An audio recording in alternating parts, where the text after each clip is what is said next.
Okay, so we did the desert survival, and we've already actually filled it out. Well, we wanted to break it down. We knew that we had 7 people, and then we wanted to base it off that. So we made our rankings. It was pretty unanimous. We started with water, the 15 gallons. It's most important for survival. And then we went with the compass next, so we could see, like, find our way around the desert if there was someone needed to go out to find survival, find stuff like that, so you could find your way back. Then we chose the knife so we could, I guess, hunt and kill things if we found things to kill. That also, the rope kind of went with the raft. We actually had a disagreement on the raft. I thought it was unimportant, and then they mentioned that it would be good for shelter since it's 115 degrees outside. So 4 and 5, we put the rope and the raft to help make shelter during the day to keep us covered. We did matches 6 because for using the matches, if we did find stuff to kill, we could use that to cook it, and also it could be used as a signal or to, I know it's hot there, but if something happens, to keep us warm. Then we chose the signal flares for trying to signal that we were there, especially after the smoke and the flames went down from the plane crash. After that, we put the razor blade, just another, I guess, weapon or utensil tool that we could use for survival. And then after that, at 9 and 10, we put the peanuts and pretzels, which we went ahead and added up. You have 80 total bags, 7 people, 7 days. That's about 1.5 bags per day. That way we don't run out of food, and we have a consistent amount of food. We also did that with the water. And what was our water? The water came out to 38 ounces a day. And when we get to the soda cans, we'll explain how we'll divvy it out. For 11 and 12, we did the first aid and the snake bite kit because they kind of go hand in hand with each other with, like, first aid if you hurt yourself, and if there are snakes you do get bit, you have the snake bite kit. Next, we did the sewing kit. We didn't really find any uses for it, but in certain situations that could possibly come up, we could use it. After that, we had the pillows and blankets. We just thought we could use the pillows, just relax when you sleep, and we can use the blankets as well as pillows, and then also as cover and shelter with the rafts. Just something else to protect you from the sun during the day.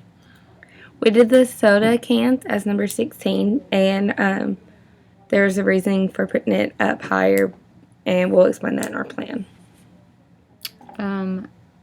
17 and 18, we did oxygen for 17 and the bottle opener for 18. Oxygen we really couldn't find any use for unless we needed it to start a fire somehow, and then the bottle opener we didn't find any use for. That's why we chose it last. And then our general plan, we just kind of had 4 basic steps. We wanted to check for supplies from the plane to find what we wanted. We wanted to go out and search nearby for supplies to find anything that's relatively close. Then we wanted to set up the shelter, which we said the raft, the blankets, the rope. And then we would have dividing up the water and food, like we said, 38 ounces of water a day.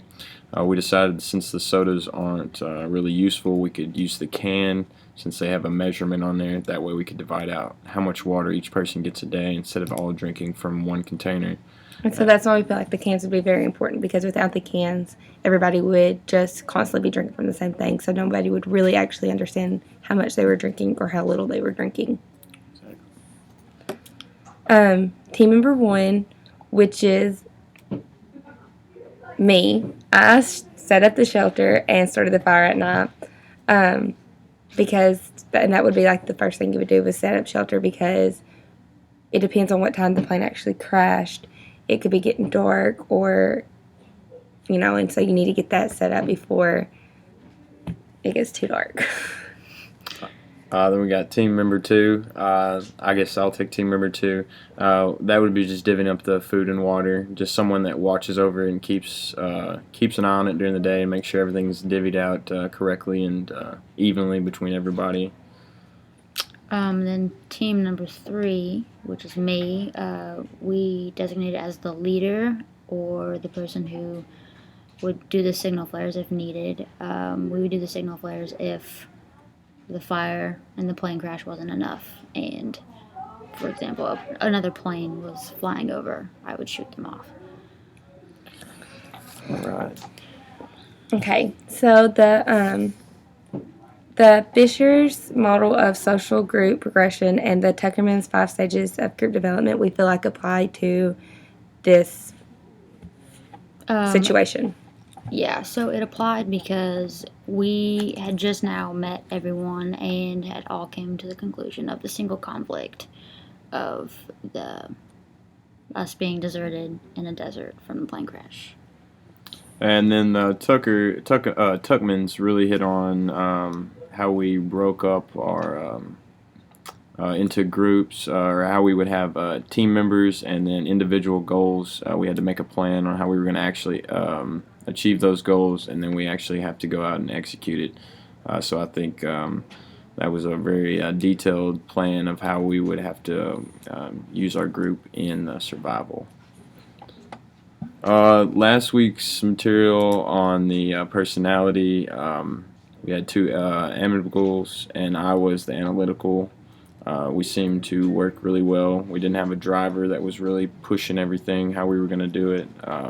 But we feel like it did apply to our group figuring out everything, because there was a lot of times that he was analytical and then he could not see why. Like whenever we were talking about the raft and the rope, couldn't see the raft as being needed until one of the amiables said a raft could be used as shelter. So that was kind of different to see how the communication process, you could see the difference in how we went with our items. And then the last question, what concepts applied to the group situation? I think both weeks really did. Last week was the personalities of people within a group. This week was setting up groups and how you would work together. This was an accidental group that formed together, and then we use our different stages to come together with a plan and how we're going to execute that plan. And we used our personalities, which they mentioned last week, work well together, and so they worked well tonight on compromise and understanding and maybe a different perspective on different items and how we would use them. And it was cool. It was kind of cool to see that, because like we're 3 people that like never have met each other before, and so we sat down at a table, didn't know each other's communication styles or anything like that, and we could see like the difference of like each of us thinking and how it applied to how we figured everything out.